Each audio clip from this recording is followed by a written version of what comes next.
दोस्तों dictation start हो गई 3 सेकंड बाद। स्टार्ट। महोदय कोमा मैं मानता हूँ कि यदि हम चाहें कि किसी भी भाग को अपनी इच्छा के अनुकूल बना लें तो यह संभव नहीं हो सकता।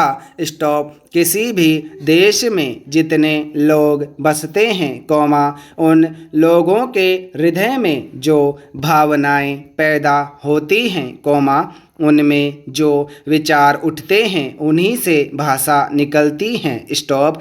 हिंदी कहिए या हिंदुस्तानी कोमा दोनों ही हिंदुस्तान में पैदा हुई और आज भी चल रही हैं। स्टॉप। इसलिए मैं सदा से यह बात कहता आया हूँ कि किसी विदेशी शब्द को अपनी भाषा में न घुसने देने का विचार बिल्कुल गलत है। स्टॉप। यदि कोई भी जीती जागती भाषा आगे बढ़ रही है कोमा उन्नति कर रही है तो उसमें बाहर के शब्द आए बिना रह नहीं सकते। स्टॉप। यदि आप अंग्रेजी भाषा के किसी भी शब्दकोश को खोलकर देखें तो उसके अंत में 20-25 पृष्ठ परिशिष्ट के जोड़े जाते हैं। स्टॉप। उन पृष्ठों में अंग्रेजी भाषा में जो नए नए शब्द आते हैं कोमा वे ही दिए जाते हैं। स्टॉप। कुछ दिन हुए मुझे चैम्बर्स का एक पुराना शब्दकोश मिल गया। स्टॉप। मैंने देखा कि आज का चैम्बर्स शब्दकोश पुराने शब्दकोश से दुगुना मोटा था। स्टॉप। पिछले 60 वर्षों में जितने नए शब्द लिए गए वे शब्द नए शब्दकोश में थे। स्टॉप। विदेशी भाषा के जो शब्द प्रचलित हैं कोमा यदि उन्हें निकाल देने का प्रयास किया गया तो भाषा का रूप ही दूसरा होगा। स्टॉप। पैरा।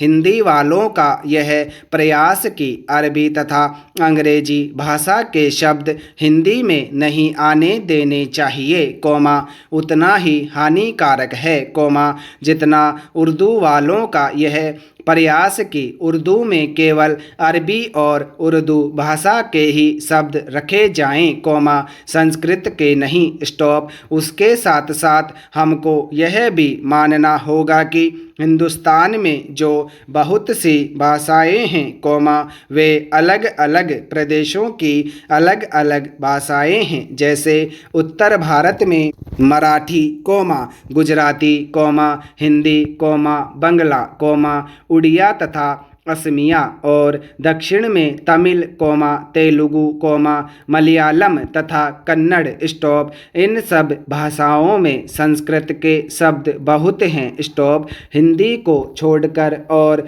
किसी भी भाषा में उर्दू के शब्द नहीं मिलेंगे। स्टॉप। देश में हिंदी को इस योग्य बनाना है कि लोग उसे सरलता से सीख सकें। स्टॉप। इसलिए उसमें संस्कृत के शब्द लेने ही पड़ेंगे कोमा उससे बचा नहीं जा सकता। स्टॉप। हमारे संविधान में हिंदी की व्याख्या इस प्रकार दी गई है कि हम उसी भाषा को हिंदी मानते हैं जिसके मूल में संस्कृत है। स्टॉप। यह कोई नई बात नहीं है। स्टॉप। इसे सभी लोग मानते और समझते हैं। स्टॉप।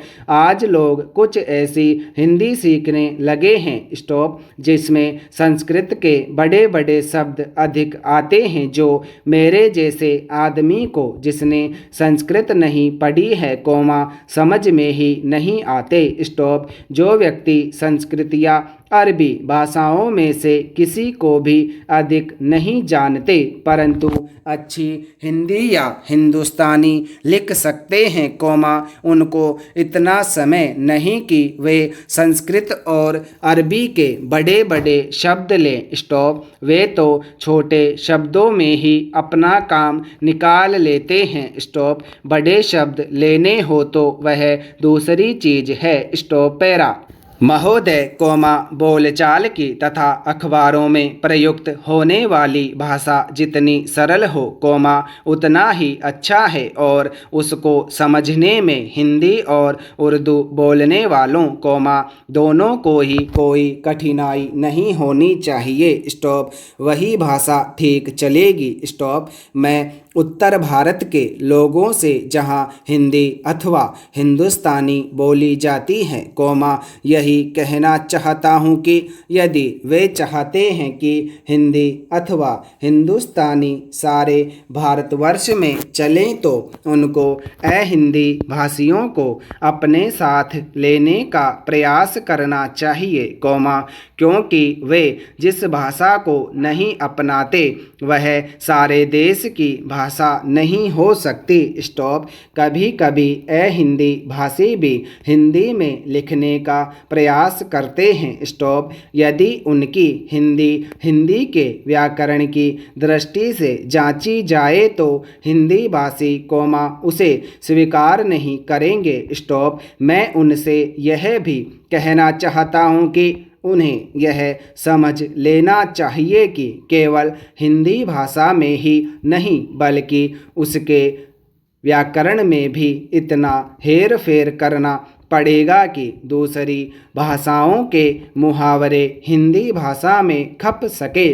स्टॉप। भाषा तभी विकसित हो सकती है। स्टॉप। मैं आशा करता हूँ कि भाषा के इस प्रश्न को सांप्रदायिक रूप नहीं दिया जाएगा। स्टॉप। उसे एक बार सांप्रदायिकता का रूप दे देने पर उसका उसमें से निकलना कठिन हो जाएगा। स्टॉप। इसलिए आवश्यकता इस बात की है कि हम इस प्रश्न को सांप्रदायिकता से परे केवल एक भाषा के रूप में देखें और भाषा का अर्थ यह है कि अपनी भावनाओं और अपने विचारों को उसी के द्वारा दूसरों तक पहुंचा जा सके। स्टॉप।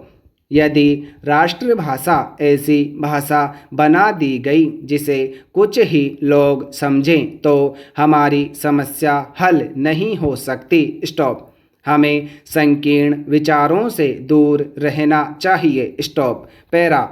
भाषा के संबंध में विचार करते समय किसी एक राज्य की दृष्टि से नहीं, बल्कि सारे देश की दृष्टि से विचार करना चाहिए और तभी भाषा को वह रूप प्राप्त होगा जिसका मैंने उल्लेख किया है। स्टॉप। महात्मा गांधी देश में उस भाषा को चलाना चाहते थे जिसे वह कभी हिंदुस्तानी अथवा कभी हिंदी कहते थे। स्टॉप। दोनों में कोई अंतर नहीं है। स्टॉप। यदि ऐसी भाषा को जिसे सभी लोग समझ सके हम हिंदी कहें या हिंदुस्तानी, उसमें कोई अंतर नहीं। स्टॉप। मैं नहीं समझ पाता कि इसमें झगड़े की क्या बात है। स्टॉप। एक दूसरा झगड़ा लिपि के बारे में भी है। स्टॉप। हिंदुस्तानी अरबी और नागरी दोनों लिपियों में लिखी जाती है। स्टॉप।